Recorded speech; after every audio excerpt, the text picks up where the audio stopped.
Hi, fashion people. Welcome back to my YouTube channel. If you're just coming across this channel for the first time, welcome. I am Fumidela, your full package fashion teacher. In this video, I'll be showing you how to create pattern for this asymmetric bustier top.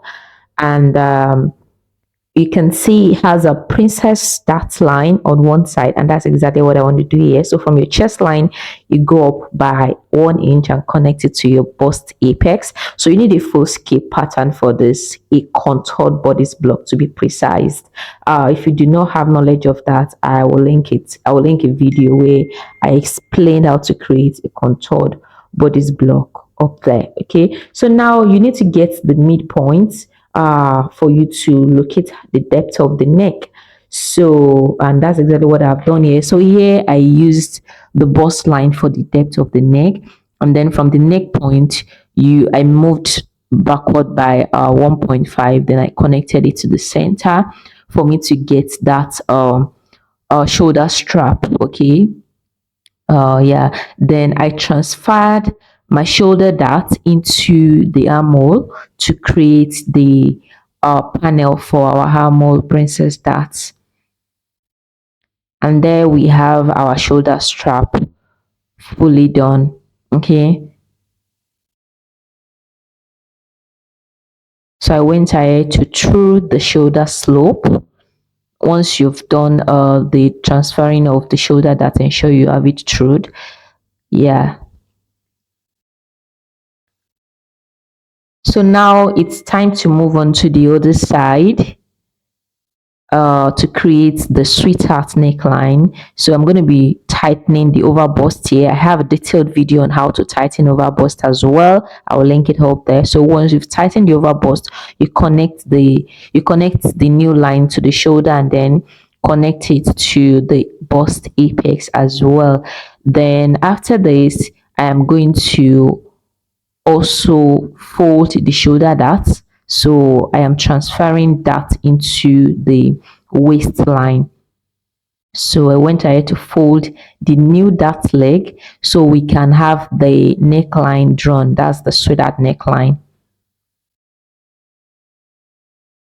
So you just hold it temporarily with your paper gum tape. Then I'll go ahead and draw the neckline as it is in the picture.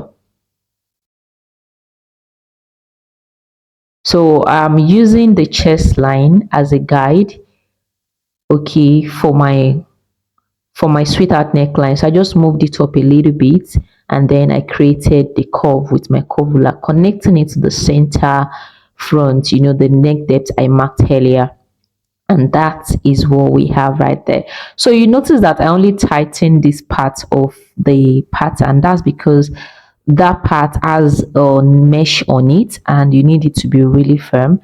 The part with armor princess that doesn't really need overbust tightening like that. Yeah, so I went ahead to through the shoulder slope and then I cut it out. So asymmetric designs are quite beautiful, and honestly, if you know your way to go about it, it's always come out nice basically.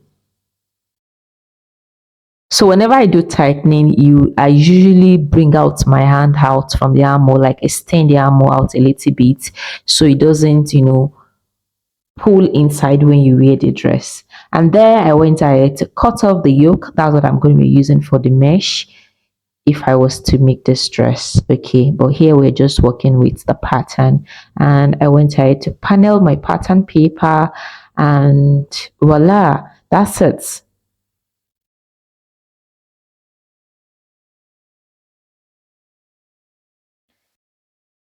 So you remember I said you'll be closing the dart leg earlier.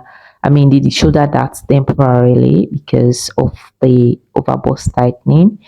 Now I have it open and this is our pattern. So if you're going to be making this, just go ahead and transfer the pattern to your fabric and add the necessary allowance. In pattern making, we do not add allowances when we are drafting the pattern. We only do it when we are cutting the fabric, or you can just have the pattern traced So you can have the pattern traced onto another plain paper, add your allowances, then you now just transfer it directly to the fabric, and that's it. So look at what we have there. If you enjoyed this video up to this point, kindly subscribe, give this video a thumbs up, and do not forget to turn on notification bell for more juicy content.